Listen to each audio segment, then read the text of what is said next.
नमस्कार, भक्ति दर्शन समाचारमा स्वागत छ। म हेमा शर्मा।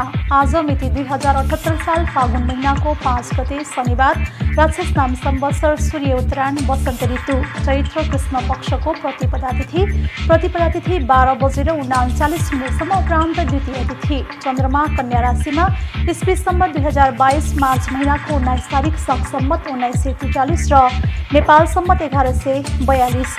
आज सूर्योदय बिहान 6 बजेर 11 मिनटमा र सूर्यास्त साँझ 6 बजेर 14 मिनटमा। सर्वप्रथम अहिलेसम्मका प्रमुख समाचार।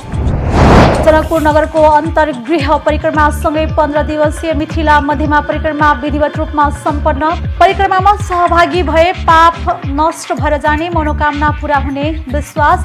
18औं शताब्दीदेखिको अत्यन्तै महत्त्वपूर्ण ऐतिहासिक धार्मिक यात्रा भए पनि सरकारले ध्यान नदिएको गुनासो। सार्वजनिक विधा तथा अन्य आवश्यक साथ सहयोग नदिएको गुनासो। बेनीको बेनी नगरपालिकाले संस्कृति पर्यटन तथा नागरिक उड्डयन मन्त्रालयको सहयोगमा बेनी नगरपालिका 5 पुलाको कक्षैमा रावण पार्क बनाउँदै पुलाश्रममा रहेका ऋषि मुनि मन्दिर, हवन कुण्ड लगायतका संरचनालाई संरक्षण गरी निर्माण गरिने पार्कका लागि 3 करोड 25 लाख रुपैयाँ खर्च लाग्ने अनुमान। मनोकामना मन्दिरमा 2 वर्षपछि भित्रै पूजाआजा गर्ने व्यवस्था पुनः सुरु। पूजाआजासँगै विशेष भाकल पूजा विधि प्रक्रिया पनि भित्रै सुरु गरिने। हिमाल आरोहणको मुख्य समय मानिने वसन्त सुरु भएसँगै यस वर्षको आरोहणका लागि तयारी सुरु। युक्रेन र रुसको युद्धका कारण यस वर्ष 30% बढी आरोहीद्वारा आरोहण रद्द। यस वर्ष आरोहीको सङ्ख्यामा कमी आउने अनुमान। इलामको प्राय सबै क्षेत्रमा अम्लिसो खेती विस्तार। अम्लिसो घाँसबाट उत्पादन हुने कुचो बेचेर इलामका किसानको जीविकोपार्जनमा मद्दत। कुचो तान्ने सिजनमा इलामका गाउँघरमा यसको व्यापार समेत फस्टायो। यस वर्ष मूल्य उच्च भएका कारण किसान हर्षित।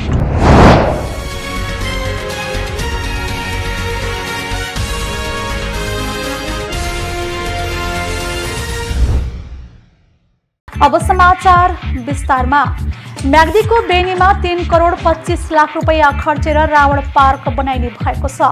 बेनी नगरपालिकाको संस्कृति पर्यटन तथा नागरिक उड्डयन मन्त्रालयको सहयोगका बेनी नगरपालिका 5 पुलाको कक्षैमा रावण पार्क बनाउन लागेको हो।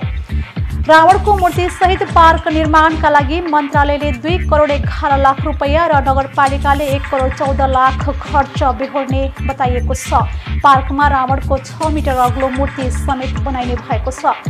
पुलाश्रममा रहेका ऋषि मुनि मन्दिर, हवन कुण्ड लगायतका संरचनालाई संरक्षण गरी पार्क बनाउने योजना नगरपालिकाले जनाएको छ।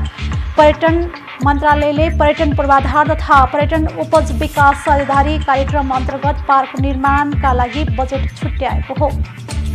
नगरपालिकाले पार्क निर्माणका लागि धर्म यस काश्यप जेभी कलङ्की काठमाडौँसँग ठेक्का सम्झौता गरिसकेको छ। पार्क 2079 फागुनमा निर्माण पूरा गर्ने सम्झौतामा उल्लेख छ। उक्त कम्पनीले 1 करोड 76 लाख 77 हजार 563 रुपैयाँ कबोल गरी ठेक्का सम्झौता गरेको हो। नगरपालिकाले तयार पारेको गुणयोजना अनुसार पर्यटन मन्त्रालयबाट रावण पार्क निर्माण गर्न बजेट प्राप्त भई साझेदारी कार्यक्रम अन्तर्गत ठेक्का लागिसकेको बताइएको छ। रावण पार्क निर्माण थालनी भएसँगै नगरपालिकाले पहुँच मार्गको स्तर उन्नत गर्ने, कालोपत्रे गर्न बजेट विनियोजन गरिएको र अपुग बजेट सङ्घ तथा प्रदेश मन्त्रालयमा आग्रह गरेको बताएको छ। फागु पूर्णिमाको तिथिमा जनकपुर नगरको अन्तर्गृह परिक्रमा गरी 15 दिवसीय मिथिला मध्यमा परिक्रमा विधिवत रूपमा सम्पन्न भएको छ। जनकपुर धाममा 5 कोशीय अन्तर्गृह परिक्रमा गर्नुपर्ने हुन्छ। मिथिला क्षेत्रमा प्रत्येक वर्ष होलीको 2 साता अघि यो परिक्रमा सुरु हुन्छ। धनुषाको मिथिला बिहारी नगरपालिकाको कचोरी स्थित मिथिला बिहारी मन्दिरबाट किशोरीजीको डोला निकालेपछि परिक्रमा विधिवत रूपमा सुरु हुन्छ। 15 दिने परिक्रमा अन्तर्गत जनकपुर धाम स्थित हनुमानगढीबाट कल्याणेश्वर हुँदै फुलहर, महोत्तरीको मठिहानी, जलेश्वर, मडै, ध्रुवकुण्ड, कञ्चनवन, क्षीरेश्वरनाथ, धनुषाको धनुषाधाम, सतोषर, औराही, करुणा, बिशौल, कल्याणेश्वर पुगेर फागुन पूर्णिमाको दिन जनकपुर धाम फर्किने चलन रहिआएको छ। जनकपुर धाममा 5 कोशीय अन्तर्गृह परिक्रमा गरेपछि यो क्रम सम्पन्न गरिन्छ। मध्यमेकी परिक्रमामा धनुषा महोत्तरी र भारत बिहार प्रान्तको सीमावर्ती क्षेत्र अवस्थित धार्मिक ऐतिहासिक र सांस्कृतिक स्थलहरूको 90 किलोमिटर र सीमावर्ती क्षेत्र भारतको 30 किलोमिटर गरी कुल 120 किलोमिटर भूभागमा साधु सन्त लगायत भक्तजनले पैदल यात्रा गर्ने गरेका छन्। यसमा नेपाल तथा भारतका समेत साधु सन्त र भक्तजनको उल्लेख्य सहभागिता रहने गरेको छ। धनुषाको मिथिला बिहारी नगरपालिका वडा नम्बर 8 कचुरी स्थित मिथिला बिहारी मन्दिरबाट झाँकी कीर्तन सहित राम जानकीको डोला जनकपुर धाम स्थित रत्नसागर मठ हुँदै जानकी मन्दिरमा ल्याएर परिक्रमा सुरु गर्ने चलन रहिआएको छ। सुन्दर सन्तका महन्त नवल बाबाका अनुसार 18औं शताब्दीदेखिको यो धार्मिक यात्रालाई मध्यमेकी परिक्रमाको रूपमा मनाउँदै आइएको छ। यस परिक्रमामा सहभागी भएमा पाप तथा अन्य कुराहरू नष्ट भएर मनोकामना पूरा हुने विश्वास रहिआएको उहाँको भनाइ छ। कसैले छोरा होस् कसैले धनधान्य होस् भनेर कामना गर्ने गरेको र पूरा भएपछि यो परिक्रमामा सहभागी हुने गरेको बताइएको छ। साधु सन्त भने राम जानकीको शरणमा ठाउँ भेटोस् भन्ने भावनाका साथ मिथिला मध्यमेकी परिक्रमामा सहभागी हुने गरेका छन्। फागुन कृष्ण औँसी तिथिको दिन धनुषाको मिथिला बिहारी नगरपालिकाको कचुरीबाट मिथिला बिहारीको डोला उठाएर हजारौं धार्मिक यात्री परिक्रमामा सहभागी भएका थिए। 15 दिवसीय परिक्रमामा सहभागी हुन नसकेकाहरू अन्तिम दिन जनकपुर नगर क्षेत्रको परिक्रमामा सहभागी भएका थिए। मध्यमा परिक्रमा जनकपुरको हनुमानगढी, भारतको कल्याणेश्वर, गिरिजास्थान, महोत्तरीको मटिहानी, जलेश्वर मडै, ध्रुवकुण्ड, कञ्चनवन, धनुषाको पर्वता, धनुषा धाम, सप्तोसर हुँदै औराही पुगेको थियो।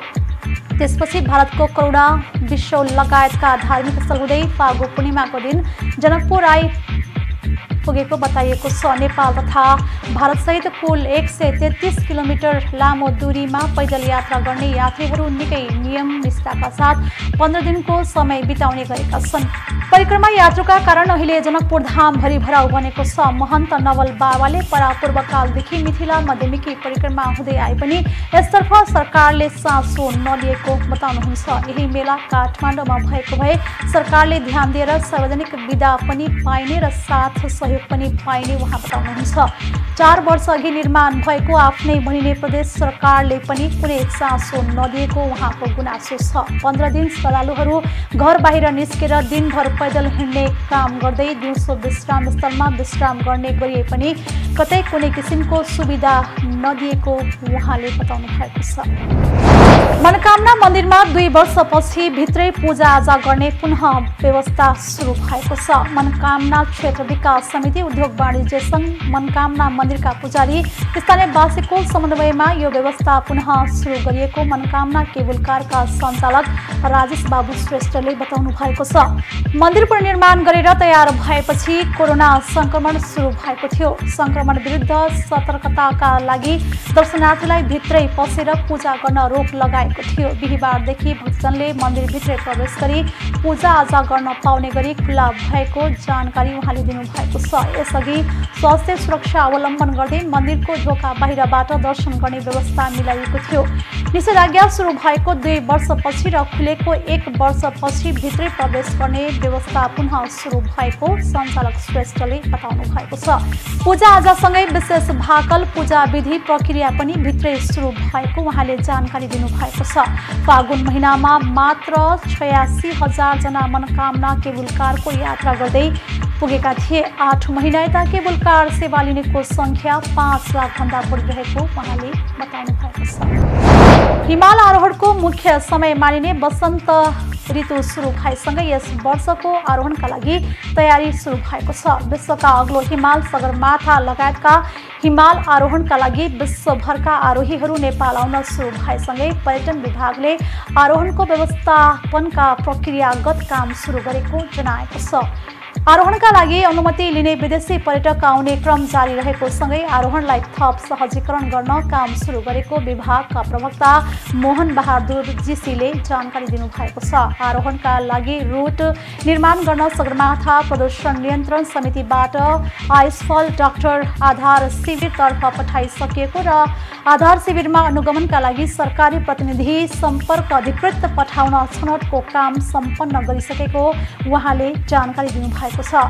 आङ सर्की शेर्पाको नेतृत्वमा 6 जना आइसफल डाक्टरको टोली त्यसतर्फ गएको नाम्चेकी सूचना अधिकारी याङजी डोमा शेर्पाले जानकारी दिनुभएको छ। आइसफलदेखि क्याम्प 2 सम्मको बाटोमा पर्ने क्रेभाजको हिउँ सफा गर्ने, डोरी टाङ्ने, बाटोमा आवश्यक भर्याङ राख्ने कामहरू आइसफल डाक्टरले गर्ने गरेको छ। सगरमाथा, लोसे, नुप्से, पुमोरी हिमालका लागि एउटै आधार शिविर प्रयोग गर्ने भए पनि अन्य हिमाल आरोहणका लागि समेत रुट निर्माणका लागि तयारी सुरु गरेको विभागले जनाएको छ। विभागले सगरमाथा आरोहणका लागि एक पटकमा 75 दिन अनुमति दिने गरेको छ भने अन्य हिमालका लागि भने उचाइ अनुसार 45 दिनभन्दा माथि समय दिने गरेको छ। सगरमाथा आरोहीको संख्यामा गत वर्षको भन्दा यस वर्ष कमी आउने व्यवसायीले बताएका छन्। धेरै संख्यामा आरोहण आयोजना गर्ने 7 समिट ट्रेकका अध्यक्ष मिङमा शेर्पाका अनुसार युक्रेन र रुसको युद्धका कारण पनि यो वर्ष 30% बढी आरोहीले आरोहण रद्द गरेको जानकारी दिनुभएको छ। अधिकांश आरोही ती क्षेत्रबाट आउने भए पनि धेरै आरोहण आयोजना गर्ने कम्पनीमा रद्द गरेकाले यस वर्ष आरोहीको संख्यामा कमी आउने भएको उहाँले बताउनु भएको छ। कोरोना महामारीकै बीचमा पनि गत वर्ष हालसम्मकै धेरै अर्थात् 394 जना विदेशी आरोहीले सगरमाथा आरोहणका लागि अनुमति लिएका थिए। आरोहणको संख्यामा कमी आउने भए पनि गुणस्तरीय आरोहीको संख्या बढी भएकाले आधार शिविरको व्यवस्थापन, अक्सिजन, खाद्यान्न लगायतका गाइड र आरोहण औजारहरूको व्यवस्थापन सम्पन्न गरिसकेको र मौसमले साथ दिए यस वर्ष समयमै वसन्त मौसमको आरोहण सम्पन्न गर्ने लक्ष्यमा व्यवसायीहरू रहेको बताइएको छ। इलामको प्रायः सबै क्षेत्रमा अम्लिसो खेती विस्तार भएको छ। अम्लिसो घाँसबाट उत्पादन हुने कुचो बेचेर इलामका किसानको जीविकोपार्जनमा ठूलो मद्दत पुगेको छ। कुचो तान्ने सिजनमा इलामका गाउँघरमा यसको व्यापार समेत फस्टाएको छ। यस वर्ष मूल्य उच्च भएका कारण किसान हर्षित बनेका छन्। एक रिपोर्ट। इलामको प्राय सबै क्षेत्रमा अम्लिसो खेती विस्तार भएको छ। अम्लिसो घाँसबाट उत्पादन हुने कुचो बेचेर इलामका किसानको जीविकोपार्जनमा ठूलो मद्दत पुगेको छ। कुचो तान्ने सिजनमा इलामका गाउँघरमा यसको व्यापार समेत फस्टाएको छ। यस वर्ष मूल्य उच्च भएका कारण किसान हर्षित छन्। सरसफाइमा प्रयोग गरिने कुचो बनाउने अम्लिसो घाँस खेतीका लागि इलाम प्रख्यात छ। अम्लिसो फुलेपछि यसबाट कुचो निकालिन्छ। अहिले इलामका पहाड दक्षिणी क्षेत्रमा प्रशस्त मात्रामा कुचो उत्पादन हुन थालेको छ। प्राय प्रत्येक घरधुरीमा उत्पादन हुने कुचो किसानको प्रमुख नगदे बालीको रूपमा विस्तार भइरहेको छ। यसपालिको कुचोको उत्पादन हेर्ने हो भने लगभग पोहोरको जतिको नै लगभग नै छ। दाममा पनि लगभग त्यस्तै नै छ। पोहोर पनि 15-16 हजार पहिला भए, पछिबाट त्यो 10 हजारमा गएर यहाँ एक घर बराबर लगभग कसैको 5 कुइन्टल, कसैको 2 कुइन्टल, कसैको 1 कुइन्टल त्यस्तै छ। अब त्यही कुरालाई फेरि जोडेर म बिचमा क्वेसन गर्दिनँ कि तर यस्तो छ भनेर गरिदिनु। अब यहाँको कुचोको बारेमा चाहिँ के भने अरू पैसा आउने बाटो कमै भएकोले कुचोबाट अलिकति नै आयस्रोत देखिराखिएको छ। त्यस साथसाथै अब सुपारीमा पनि छ चाहिँ, तर कुचो पनि एक मानिएकै छ भनौँ न, र जीविका चल्दैछ कुचोको पैसाले। कसैले 4-5 कुइन्टलसम्म पनि बनाउँछ, कसैले 3-4 कुइन्टल पनि बनाउँछ, कसैले 2 कुइन्टलसम्म बनाउँछ जग्गाको अनुपातले।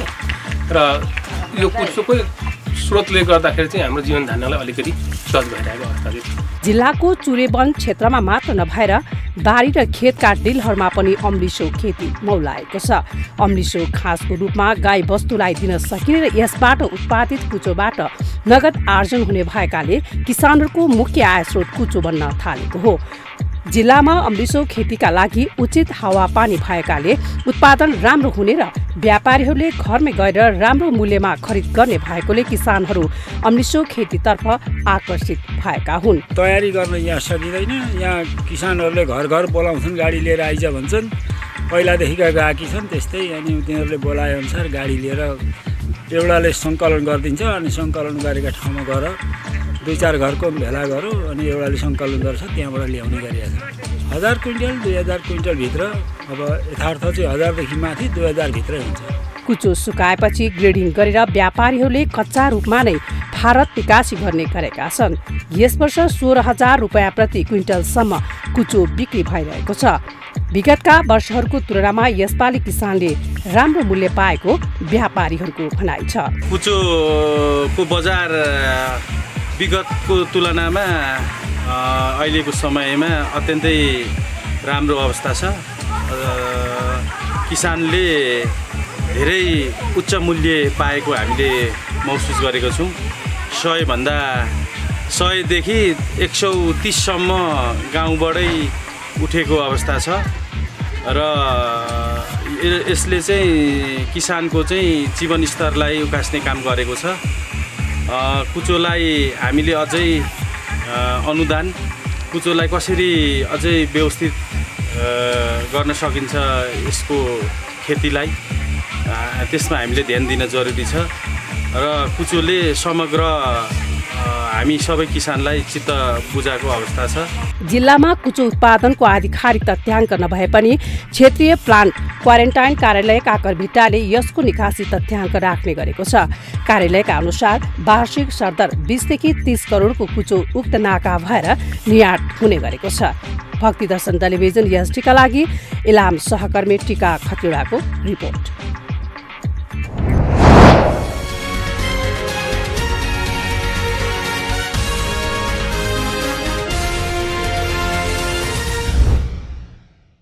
अहिलेको लागि हामी भक्ति दर्शन समाचारको अन्त्यमा आइसकेका छौँ। जाँदा जाँदै प्रमुख समाचार पुनः एकपटक। जनकपुर नगरको अन्तर्गृह परिक्रमासँगै 15 दिवसीय मिथिला मध्यमा परिक्रमा विधिवत रूपमा सम्पन्न। परिक्रमामा सहभागी भए पाप नष्ट भएर जाने, मनोकामना पूरा हुने विश्वास। 18औं शताब्दीदेखिको अत्यन्तै महत्त्वपूर्ण ऐतिहासिक धार्मिक यात्रा भए पनि सरकारले ध्यान नदिएको गुनासो। सार्वजनिक विदा तथा अन्य आवश्यक साथ सहयोग नदिएको गुनासो। बेनीको बेनी नगरपालिकाले संस्कृति पर्यटन तथा नागरिक उड्डयन मन्त्रालयको सहयोगमा बेनी नगरपालिका 5 पुलाको कक्षैमा रावण पार्क बनाउँदै पुलाश्रममा रहेका ऋषि मुनि मन्दिर, हवन कुण्ड लगायतका संरचनालाई संरक्षण गरी निर्माण गरिने पार्कका लागि 3 करोड 25 लाख रुपैयाँ खर्च लाग्ने अनुमान। मनोकामना मन्दिरमा 2 वर्षपछि भित्रै पूजाआजा गर्ने व्यवस्था पुनः सुरु। पूजाआजासँगै विशेष भाकल पूजा विधि प्रक्रिया पनि भित्रै सुरु गरिने। हिमाल आरोहणको मुख्य समय मानिने वसन्त सुरु भएसँगै यस वर्षको आरोहणका लागि तयारी सुरु। युक्रेन र रुसको युद्धका कारण यस वर्ष 30% बढी आरोहीद्वारा आरोहण रद्द। यस वर्ष आरोहीको सङ्ख्यामा कमी आउने अनुमान। इलामको प्राय सबै क्षेत्रमा अम्लिसो खेती विस्तार। अम्लिसो घाँसबाट उत्पादन हुने कुचो बेचेर इलामका किसानको जीविकोपार्जनमा मद्दत। कुचो तान्ने सिजनमा इलामका गाउँघरमा यसको व्यापार समेत फस्टायो। यस वर्ष मूल्य उच्च भएका कारण किसान हर्षित। अहिले भक्ति दर्शन समाचार यति नै। सामाजिक सञ्जाल मार्फत हामीसँग जोडिनका लागि फेसबुक तथा ट्विटरमा लाइक तथा फलो गर्न सक्नुहुनेछ भने युट्युब मार्फत पनि हामीलाई प्रत्यक्ष हेर्न सक्नुहुनेछ। त्यस्तै कुनै सल्लाह सुझाव तथा प्रतिक्रिया भएमा भक्तिदर्शन@emountaintv.com मा हामीलाई पत्राचार गर्न सक्नुहुनेछ। धर्म, संस्कृति र संस्कारको संवाहक भक्तिदर्शन टेलिभिजन एसटी। नमस्कार।